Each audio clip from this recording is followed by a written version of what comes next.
কুরআনুল কারীমে 3 নম্বর সূরা সূরাতুল আল ইমরানের 31 নম্বর আয়াত, কুরআনুল কারীমের 3 নম্বর পারার হাফিজি কুরআন শরীফের 13 নম্বর পৃষ্ঠা, সূরাতুল আল ইমরান 3 নম্বর সূরা 31 নম্বর আয়াতে আমার আল্লাহ বলতে লাগলেন, কুল ইন কুনতুম তুহিব্বুনাল্লাহ, কুল হে নবী আপনি বলে দিন, ইন কুনতুম তুহিব্বুনাল্লাহ, তারা যদি আমি আল্লাহকে মহাব্বত করতে চায়, আমি আল্লাহর ইত্তেবা অনুসরণ করতে চাই, আমি আল্লাহকে যদি ভালোবাসতে চাই, ফাত্তাবিউনি, হাবিব গো তারা যেন আপনি রাসূলকে মহাব্বত করে। আর একটু জোরে পড়ুন সুবহানাল্লাহ।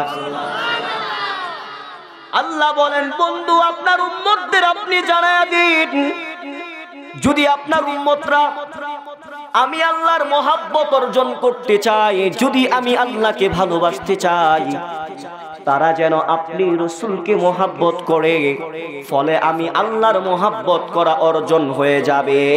আমি আল্লাহ তাদের গুনাহ সমূহকে মাফ করে আমি আল্লাহ তাদের গুনাহগুলোকে পরিবর্তন করে দিব। আর একটু জোরে পড়ুন। এই মাহফিলে বসলেন, শুধু আসলাম বসলাম ওয়াজ শুনলাম বাড়িতে চলে গেলাম, এতটুকুই শেষ? জোরে বলুন শেষ? আল্লাহ রাসূলের একটা হাদিস আছে, হালাকুল জিকরি রিয়াজুল জান্নাহ, জিকিরের মাহফিল বেহেশতের বাগান। সাহাবায়ে কেরাম প্রশ্ন করল, ইয়া রাসূলুল্লাহ বাগানে ঢুকলে তো ফল খাইতে মন চায়। আমার রাসূল বলল, ও আমার সাহাবীরা, তোমরা যদি ফল খাইতে চাও তাহলে ওই মাহফিলে ওই অনুষ্ঠানে যখন সুবহানাল্লাহ, আলহামদুলিল্লাহ, আল্লাহু আকবার এই সমস্ত শব্দগুলো উচ্চারণ করা হবে, তোমরা তখন এই শব্দগুলো উচ্চারণ করবা, জান্নাতের ফল খাওয়া হয়ে যাবে। পড়ুন সুবহানাল্লাহ। বলতেছিলাম আমার রাসূলের মহব্বত কে বললেন? জোরে বলুন, কে বললেন? আল্লাহ বললেন, যদি আমি আল্লাহর মহব্বত অর্জন করতে চাও, ফাত্তাবিউনি, তারা যেন আপনি রাসূলের অনুসরণ করে, আপনি রাসূলকে মহব্বত করে। এবার চলুন আল্লাহর কোরআনের কথা শুনলাম, আমার রাসূলের জবান মোবারক থেকে কি আসতেছে একটু শুনে আসি।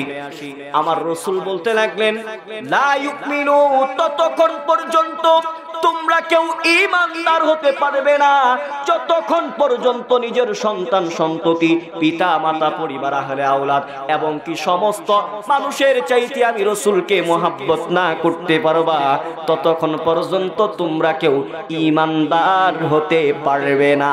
এখন বলুন, কারো অন্তরে যদি আমার নবীর মহব্বত না থাকে, সে ঈমানদার হতে পারবে? জোরে বলুন, পারবে? কারণ আমার আল্লাহর কথার ভিতরে কোনো সন্দেহ নাই, রাসূলের কথাও কোনো সন্দেহ নাই। যদি কোনো ব্যক্তি আমার আল্লাহর কথার ভিতরে এবং কি নবীজির কথার ভিতরে যদি সন্দেহ বের করে, তার ঈমান থাকবে? জোরে বলুন, থাকবে? বলতেছিলাম আল্লাহর কথায় কোনো সন্দেহ নাই, there is no doubt speaking of my Allah, ঠিক কিনা? আল্লাহ বলেন, আমি আল্লাহর কথার ভিতরে কোনো সন্দেহ নাই। And Prophet Muhammad sallallahu alaihi wasallam, messenger of Allah, Muhammad sallallahu alaihi wasallam যতগুলা কথা বলেন, প্রত্যেকটা কথাই হলো আমার আল্লাহ রব্বুল আলামিনের কথা।